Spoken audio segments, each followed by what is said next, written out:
Somebody at the company got busted for dating, and the whole office is popcorn level invested. Colleagues are swapping their own love stories like trading cards, every version, gentle and drama-free. I'm the only one who silently steps back. Great. Instant outsider. My bestie Coral still corners me. So what's your romance like? I stall, cheeks burning. How do I admit it's the exact thing they roast on group chat? CEO-style mandatory love. Bottom-tier edition. Worldwide. Speaking of a mandatory, the King family offers the full box set. Grandma decides my weekend gaming habit is lethal. Drags me to the back garden power walk at dawn while my stomach growls and my brain is still buffering. His parents are terrified I'll deprive myself, so they decree I blow at least $100,000 a week. If I don't hit the quota, they haul me through every flagship store from head to toe. But next to King, child's play. Not anymore. I'm done. Done with mandatory alpha nonsense. I want freedom. On the couch, King is tap-tapping his laptop, wearing the blush pink pajamas I picked. They're a size off. The top still gapes enough to flash the slow rise and fall of his chest. Blue screen light bounces off his black frame glasses. When he sees me, he tosses out flat as skim milk. Bath's ready. Threw in air-shipped New Zealand roses and that honey yuzu candle you like. There it is. All because I gifted him Death Barbie pink sleepwear on our first anniversary. This is payback. Now he schedules my showers. Back in the day I bathed whenever. Now the second I walk in it's a go soak. Then straight to bed. My club crawl freedom. My late night youth. Confiscated by this ruthless man. No, I draw the line. Don't like the scent? He keeps smiling like he misheard. Since when did my century-old pufferfish change flavor profiles? Voice still unruffled. He adds, one more world quest and you're on vacation. Sleep tonight anyway. I snap. I will not obey you ever again. His long fingers pause on the keys. He lifts that proud chin. The dark irises are bottomless. A casual sweep of his eyes. Exactly the same king of the world gaze from the day we met. Then a bored, oh, no fight. Nothing. Awesome. You don't even care what I say now. He used to murmur, calm down, don't pop. The more he said calm, the faster I inflated. Now the man can't be bothered. Fine. Just wait and see. Saturday. I hole up in the study grinding out the pre-leave summary PowerPoint. King drifts in with a Technicolor fruit platter. Classic feeding maneuver. I yell, no way. Not eating. Diet in progress. He arches a brow. Why is he staring? Ugh. Dieting is useless. Stop sabotaging my slides. I bellow. He blinks. I double down. I love my job. I'm no kept fish. Let me do my PowerPoint. Every time you breeze and I lose focus. So only your work counts as work? Silent. He tilts the platter, revealing durian. He explains, last time at Coral's place you didn't get enough. Now you can hog the whole thing. I waver. Who said that? I don't touch stinky fruit. It does reek. He parks the spiky pod on my desk. So scarf it fast. I reach. Defeated. Fine. I'll stink you to death. But surrender feels gross. No. Resist. I jerk back. Told you. No. I'm doing PPT out. Another bland O. And he exits, leaving the durian to die. 3 seconds later. Seriously. So forgetful. Early onset dementia. 1 minute later. Staring at the neon yellow flesh I fret. That vivid color. Rotten. Yeah. And the smell. Definitely off. I swallow. Just testing spoilage. 1 tiny bite. 10 minutes later King retrieves an empty plate. Afternoon, I plan bubble tea therapy with Coral. She texts first. Coral, library date. Athenaeum plus PPT session. Ha! She's stuck too. Damn deck, nobody finishes. They dump the report on us before the final quest. Claiming quality control, if we rush later, fine. Logical. Coral, we can map the next world strat too. Me, okay. When King asks where I'm off to, I blurt everything out of habit, then slap both hands over my mouth. You're not my schedule. Wait, I never said I hadn't finished the slides. An entire morning barely scratches it. Unlike him floating 6 laptops like it's cocktail hour. Normal employees lag. I refuse to look useless. Humph. Just talking next world. He presses. I mutter, then why avoid eye contact? Are you art? Must I stare? He chuckles. Can't help it. I glance over. Black frame glasses. Zero cares. Full grandpa on porch energy. Shouldn't you consult an architect about worlds? 3 million volumes at Athenaeum not fragrant enough? I'm free. And no card catalog. Books hold golden houses. My place comes with a beauty. Gag. He's millennia older. How is he still calling himself the beauty? He adjusts his glasses. Smug silence. Confidence overload. I bounce out in college girl casual. He warns of a cold snap. Bring coat. Pack umbrella. He turns to fetch them. I grab my phone and sprint. moment. Humph. Sun's blazing. No way it'll chill. I kill my location sharing and saunter into Athenaeum. Coral and I skim books between bullet points. Coral grimaces. Why is the next setting apocalypse wuxia? I read the blurb. Translation, murders legal and corpses stack. Yup. Scared. There's a psycho slasher plus shadow-engineered meatworms. One whiff and humans mutate. Terrifying. I'm a near centenary puffer. Pass the horror popcorn. Great. I'll drag my host and ride your coattails. Deal. A stranger shushes us. I apologize and we return to slides. Finished. I roll my stiff neck. Boom. Thunder through the glass. I watch lightning scribble across the sky and face Coral. Umbrella. 5 minutes later, Coral's college boyfriend Zach wobbles up on a bike. Drenched. She beams anyway. Dashes down the steps and dives into undergrad arms. Zach's cute but mortal. Future host material. Not teammate material. For now he and Coral stick together like gum. Flooding Instagram. She bankrolls him. The kid glows peachy pink. Where's your guy? She asks. Coral knows I'm dating. Not whom. My boyfriend is her boss. Cough. Mine too. Admitting it feels gross. I figured I was just goofing around. Somehow a year evaporated and I forgot to break up. Zach could give you a lift. I grind out a polite, no thanks. Reopen location sharing while rain drills the pavement. 10 minutes later a black Rolls-Royce glides to the adorable girls' Athenaeum entrance. King stepped out of the car, handed me a matte black umbrella, then produced a steaming bowl of dumplings from inside his coat. I couldn't speak, but something in me refused to be grateful. He must have read my mind. After giving me the food he turned to leave. I couldn't hold it in. I'm not eating. Take it back. I don't want the umbrella either. King glanced over his shoulder, smiled, said a soft "oh," and walked away. I watched his silhouette dissolve into the downpour, felt my heart yanked sideways, my nose sting. Then my phone buzzed. Century King 08. Turn location sharing off again, just try it. I quietly lifted the lid and started eating. Yep, garlic and stinky tofu filling. Reeked like a sewer, but once you chewed they were fluffy, fragrant. Unmistakably, the real street stall deal from South Hudon. Fine. Round goes to him. Tentatively. Me, noted. Wuxia apocalypse world. Go. When the host selection lottery spun, I landed a veteran beauty. Yas! No more rookie sitting. Her name's Stella. Drop-dead gorgeous, scarlet lips, scarlet dress. She nicknamed me Little Darky, tiny and dark. So cute, she said.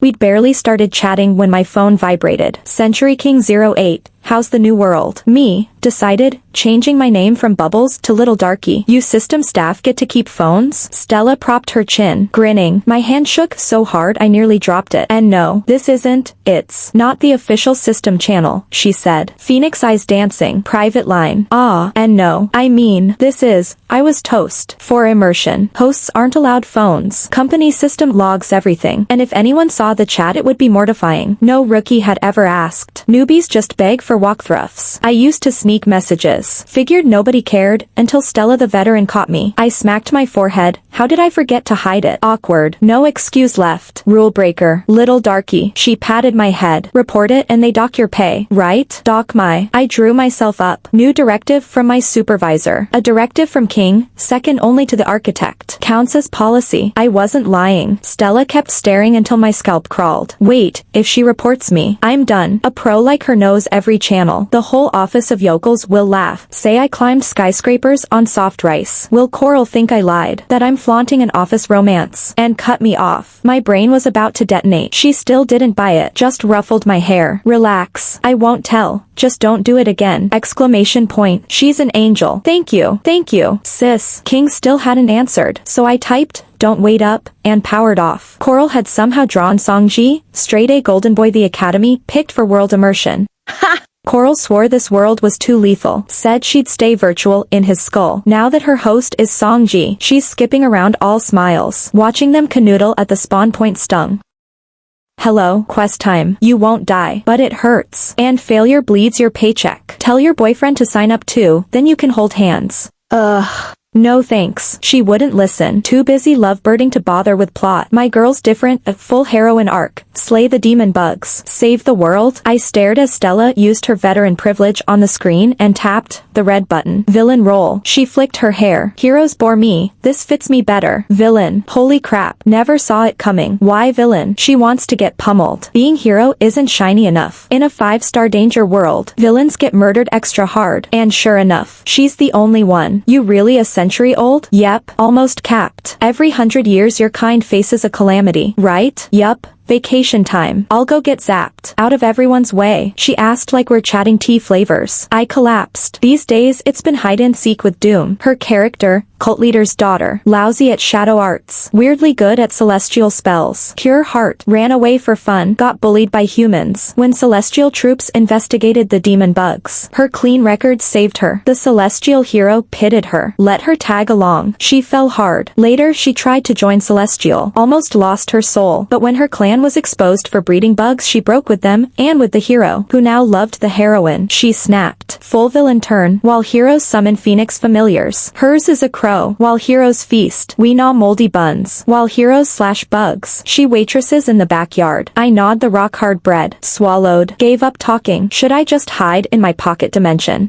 Nah. Oath says stick with your host, so I ghost along. Invisible spirit. Rather, now we're slogging through a freezing dawn. I had to ask, sis, you sure you're going back? Earlier, all smooth, hero questioned her. Left, a shadow offshoot rescued her. Then one of that clan ogled a celestial noble's girl. Noble got mad, framed them for hiding bugs and murder. Marched to wipe the helpless branch out. Stella, whisked away by panicked demons, was long gone. Now, with extermination news barely spread, she wants to return. I don't get it. Celestial is purging bugs and demons. Every side's trigger happy. Going back equals suicide. And I can't stomach the gore. Yes, gore. Those cries. Low frame monster wails only we beasts hear. Different worlds. Same agony. I'm a demon too. I know that sound. Flesh scorching. Bones snapping. Dog meat hot pot boosts your chi. Some soldiers joked. I wanted to puke. To bolt. Stella waved me over. I stayed put. Predictably. Guards blocked and grilled her. I didn't care. I'd spotted a tiny head. Wind stirred the weeds, revealing a kid. Huge bright eyes. Blinking, demon pupils. High above. Troopers lit torches. Scanning like gods. Dust rolled. Sepia smothering everything. Those glittering pupils drooped. Ears wilted into the haze. Back in the shadow branch, a dog demon once bragged he'd loved a human beauty for years. Guilt-ridden he couldn't give her status. Then a celestial noble desired her, and the mutt vowed to snatch her back. I'd laughed till my gut hurt. Stella hadn't. She'd said, demons are simple, especially dogs. Too loyal to lie to their young master.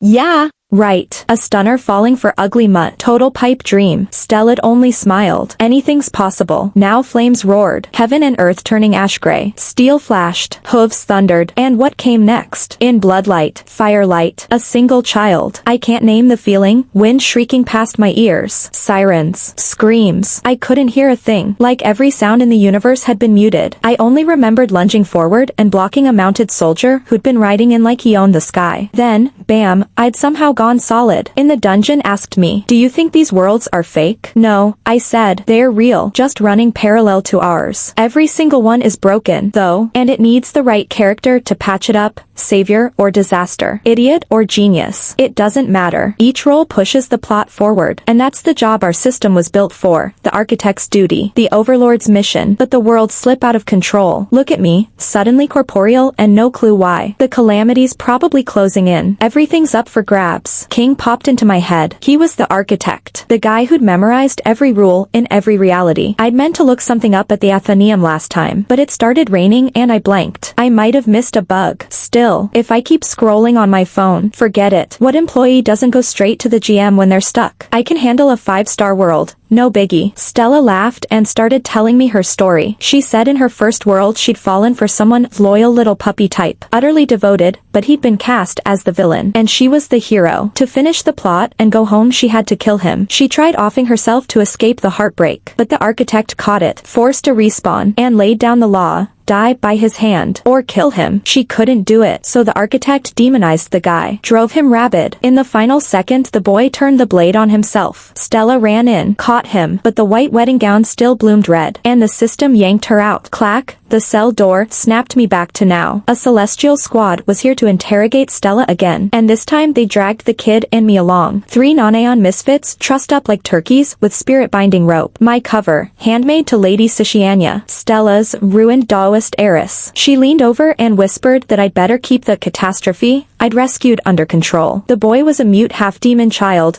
public enemy #1 in their eyes. Next second Stella flattened the celestial with a shadow curse. I stared at the groaning, flopping celestial guards and regular army thugs. Wait, sis. You just blew our cover. She sliced our ropes in a rush. Cover's useless if we're dead. Move. Luck was on us. A demonic insect riot had pulled most of the guards away. I almost steered us toward Coral's tavern for backup, but Stella nixed it. Too messy. Made sense. We're the villains now. Night fell. Ruined temple. The boy was asleep. I gazed at the moon outside. Mind churning. This architect you mentioned, he's that cruel? He'd tear even true lovers apart. The law of the worlds has zero room for mercy. Stella sat on the threshold, drinking under the moon. She smiled. Rumor says he didn't even spare his own lover. I flailed. What did he do to his girlfriend? She squinted at me. Why the sudden gossip streak? She swatted my arm. Dig into the boss's private life and you'll be filing for unemployment. Heave wouldn't dare. Huh, I bobbed my head. Right. I gave her my best harmless grin. The first time I met King, I'd just been rejected by an architect, and was living on the street. I hated everyone. Kicked a wall so hard my foot throbbed. I yelled, all you big shot architects are, never mind. Can't trash talk, the lot of you are idiots. Stupid, rotten architects. Hate every last. Then he stepped out of a Rolls Royce, umbrella in hand, suit labels flashing. I realized I'd insulted the wrong guy. Typical rainy day luck. I sucked in a breath, ready to bolt, but he caught me and asked why. I was still fuming. I loathe you. Why should I explain? He stared like he fancied pufferfish sashimi. I backed up. I know I'm tasty, but I'm toxic. Lethal. Promise. Bar. Later. I hate when they call me a baby yokai. I'm ancient, pushing 100. I tested in fair and square after binge reading 100 CEO, Sugar Daddy, and Mary Sue novels. I speak animal, bird, every hot language on the planet. How dare they belittle me? I was sloppy drunk, dream shattered, and I rambled at the architect himself. Turned out he was a stellar listener, unpacking my rant like a pro. Total millennium level operator. Steamed. Old puffer? Yeah. They trash my rep before I even start. I'll outperform them all. Just watch. Wait, did you call me old? I replayed it.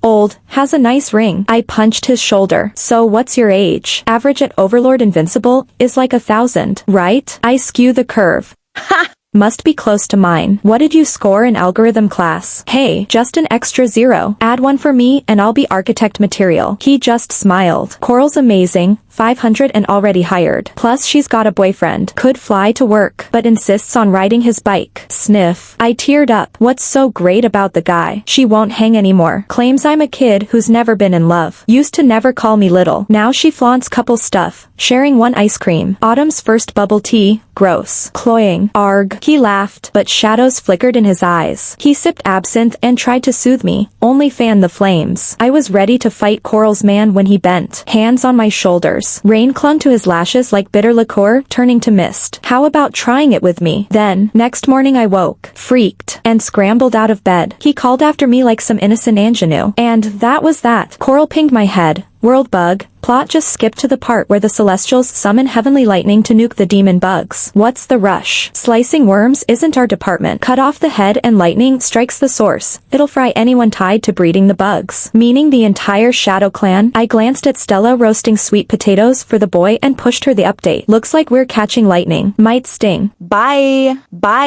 Then, she stroked the kid's hair. He grabbed her hand, eyes wide, staring at me. Why do I suddenly feel guilty? I didn't trigger it. I'm getting zapped too. Sis needs to chat with big sis. Okay, let go. He released her, gaze glued to Stella as we left. Excuse me, I'm the one who saved you. Thunder growled outside, heavenly lightning on its way. Stella yanked me into a pitch-black cave. I told her this hole won't stop lightning. We'd be better off casting a giant rune shield and tanking it head-on. She said she'd bought a body swap item. Huh, stick someone else with the bill. Fine, whatever. If her conscience could stomach it, who was I to argue? So, wait, me. She slapped the talisman onto my chest. Shh. No one will ever find you here. Out of nowhere she trussed me up. I stared, baffled, until it clicked. Hold up. What the hell? You scared stupid. Heavenly lightning is nasty. Sure, but we're veterans. We don't flip our lids. She started chanting. I felt my power bleeding away. Holy crap. She was serious. I wrenched sideways. No. I veto this. It hurts. Why should I pay? Take it yourself. She gripped harder. I couldn't break free. Couldn't even spark my demon chi. Stop squirming. Spirit binding rope. No way. I'm system, off-world code. This shouldn't work on me. Stella smiled. Scarlet nails brushing my cheek. But you're corporeal now. Worlds always have bugs. Not your motto? You're exploiting my glitch. Unexpected perks. Right? What did it feel like? A flash, and everything went white.